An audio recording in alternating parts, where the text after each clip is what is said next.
And I'll be honest, I really thought back then, I thought mainstream is going to catch up to this. Mainstream is going to go crazy. When news outlets, this is when I was asleep, when I believed in the news, by the way. I thought when the mainstream media captures this Mandela effect stuff and talks about it, everybody on earth is going to lose their mind. It's going to be a huge worldwide event. Scientists are going to be baffled, and scientists are going to start to study and try to find out how reality changed. This is what I really thought was going to happen back then. This is before I knew the news was full of shit and the media was full of shit. I really thought we were going to jump into a whole new world where it's going to be the before Mandela and after Mandela. Like, I really thought this. We are entering an age, I don't want to say entering anymore. I think we have arrived into a new age of enlightenment, new information, new revelations, so to speak. People all across the world are waking up in droves to new information, to new potential realities, to new paradigms, right? And there's nothing that can be done about it. This awakening cannot be stifled, cannot be stopped, cannot be canceled, right? It's not going to be canceled. So the system that is, the matrix that was, and the system that was has lost its grip.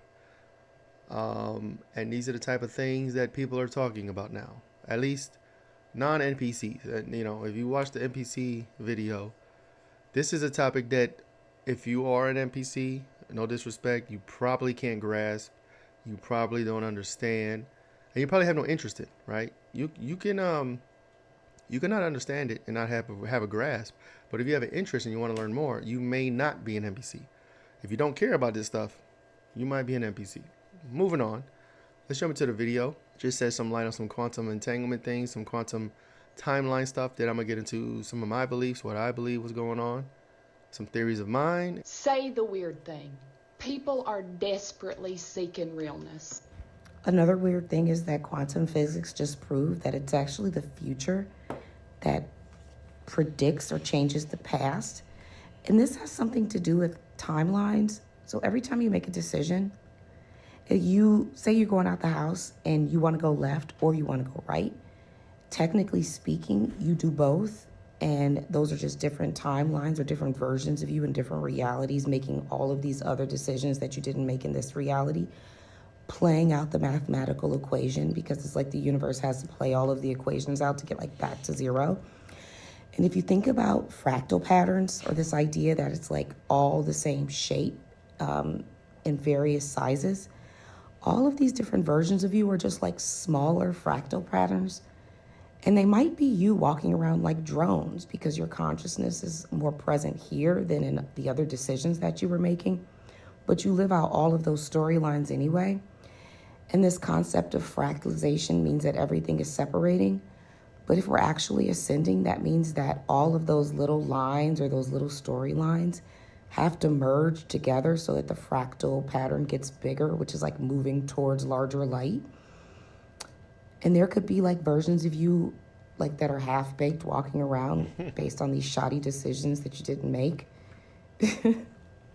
And like you have to like tie up all of those storylines to like bring more versions of yourself together.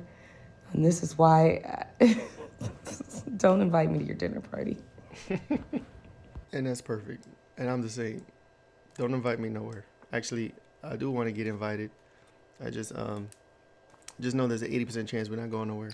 Nah, facts. No, we go places. We like being outside. We need to be outside. She touched on a lot there. She hit on fractals. She hit on timelines. She hit on decisions in consciousness, a point of awareness relative to those timelines. You know, there's a lot of different theories on timelines, on multiverse, on different consciousness. You know, there's a theory where nobody ever really dies, right? It's just your reference, your point of reference, your consciousness jumps different timelines to where you survived, right? So, and I don't know what that has to do with aging. You know, there's a part of me that feels like that could be a real theory. But then how do you address the aging aspect of it? Something else she touched on was how the future can affect the past, right? So we have the present, and let's say you have a future event. Let's say you have tomorrow. Tomorrow there's a planned event. You're gonna go somewhere, something you got to do. Um, because of that planned event in the future, right? It affects you here in the past because what are you doing here in the past or in the present? You're preparing for it. You may be preparing a presentation. You may be getting clothes ready. You may be ironing stuff. You may be packing. You may be doing whatever it is that's necessary to prepare for that future event. So is it really, so what's the cause and what's the effect, right? What comes first? Is it the present preparing for the future event, or was it the future event affecting the past, which is your present? I guess the moral of the story is when it comes to quantum thinking on a quantum level, on a quantum realm level, we all have choices. And I think what this lends to is that we are in more control than we believe of outcomes of our life, of destiny, right? I think we are more in control of that than we are led to believe, than the system allows us to believe, right? When you factor in quantum entanglement and quantum mechanics and quantum reality in and of itself, all the evidence shows you that you are in control of you. You are in control of your life. You know, you can make a decision and change your reality. And that's literally your choice. That's only on you. It's no other external factors affecting that decision other than you. Look into timeline shifting. I know I've done it in my life for a fact. I know I've shifted timelines several times. And it's one of those things is, I don't know if it's something that you can detect in real time when it happens. I think it's a gradual thing, but by the time you realize it, it's already done, right? You already moved over. A huge evidence for timeline shifting is the Mandela effect, which a lot of us, we've talked about. A lot of us, Mandela effect's been a phenomenon for going on 10 years now. When you had so many people who have very specific memories of events, movies, news, history, and they all have the same memory, and it changed on them, right? Spelling of major companies, spelling of books, biblical passages, historical events, the JFK assassination. My memory for first 20 years of my life, it was a 4-seater car. Now it's a 6-seater car. I don't care what nobody tells me. There's no way that I made a mistake. My memory was jacked up. It was a 4-seater car for the first 20-some years of my life. And I was, in those 20 years of my life, I was a huge JFK conspiracy theory person. So, I was up on the conspiracies. I've seen the photos, the brutal film, all of them. Then Mandela effect happens, and all of a sudden it's a 6-seater car, and all of history is showing a 6-seater car. So that's proof of timeline shift. There's nothing, nobody can convince me that timeline shifting is not real. Now, the intentional part of it, right? How did we all intentionally timeline shift from that universe where the JFK assassination vehicle was a 4-seater and come here where it was a 6-seater? You know what I'm saying? Was that intentional? Was that by accident? That's the part that I don't understand. That's the part that I don't get. That's the part that I would like to dive into and maybe understand more. If you have a theory about that, like what is the Mandela effect as far as like the purpose for it, right? Yeah, I feel like it could be used as a tool to awaken people, and I think it has for the most part. I think you can point to the Mandela effect as, hey, you're timeline shifting. You're from somewhere else. Your memories don't match this reality, right? That's huge. I don't care what nobody says. That is huge. When I discovered the Mandela effect, maybe like 6-7 years ago, well, 9 years ago or so, I couldn't sleep for 2 weeks. I was literally up, laying in the bed, couldn't sleep, looking up all the stuff that changed, and it fucked me over, literally. Like, I kid you not, I was done. At that time, I really thought that I came across and I discovered something that people were talking about on the internet, but it hasn't reached mainstream. And I'll be honest, I really thought back then, I thought mainstream is going to catch up to this. Mainstream is going to go crazy. When news outlets, this is when I was asleep, when I believed in the news, by the way.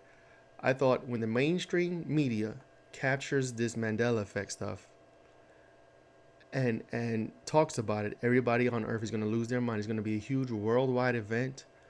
Scientists are going to be baffled, and scientists are going to start to study and try to find out how reality changed. This is what I really thought was going to happen back then. This is before I knew the news was full of shit and the media was full of shit.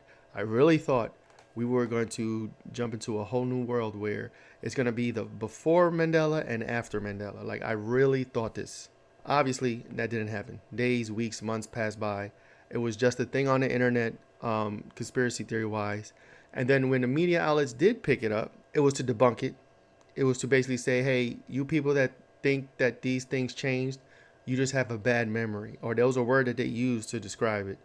And I was like, when I started to see that in the news, I didn't believe it. I didn't wake up at that point as far as the news.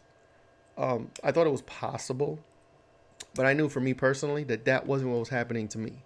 Because you weren't going to gaslight me and tell me that I had a wrong memory of all these events, all these spellings. And I was a huge movie buff. I still am. All these movie quotes are wrong. All these scenes changed. Sketchers. And you wasn't going to tell me that this was in my head, right? So I didn't. I brushed that off, and I knew that I knew that was the way of the Matrix trying to explain that away then. But I didn't wake up to the fact that they were just lying to us. That was so many years later. But yeah, the Mandela effect is a huge evidence of timeline shifting, which we are all capable of, which we have done. Now again, I don't know if that was on purpose or something happened and we did this, but timeline shifting. So we have a few more years, I believe, before 2030 to where our world is going to look so much different than it does even today, technology-wise, consciousness-wise, spiritually.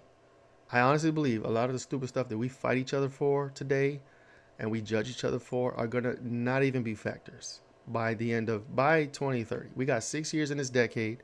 I think there's going to be some major changes.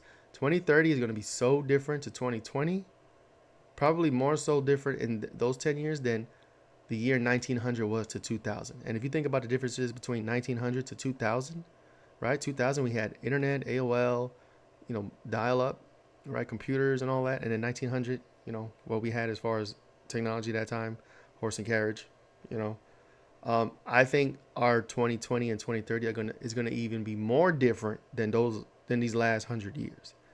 I honestly believe that. I think we got some things coming down the pike. I think it's starting this year. I think we got some events to get ready for, and I'm here for it. So that's today's video. Go ahead and put in the comments. First, like, share, subscribe, obviously.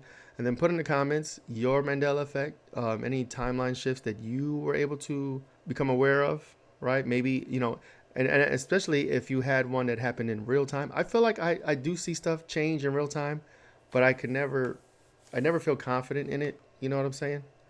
Like, for instance, I'll bring this up. This glass right here. There's a chip right here.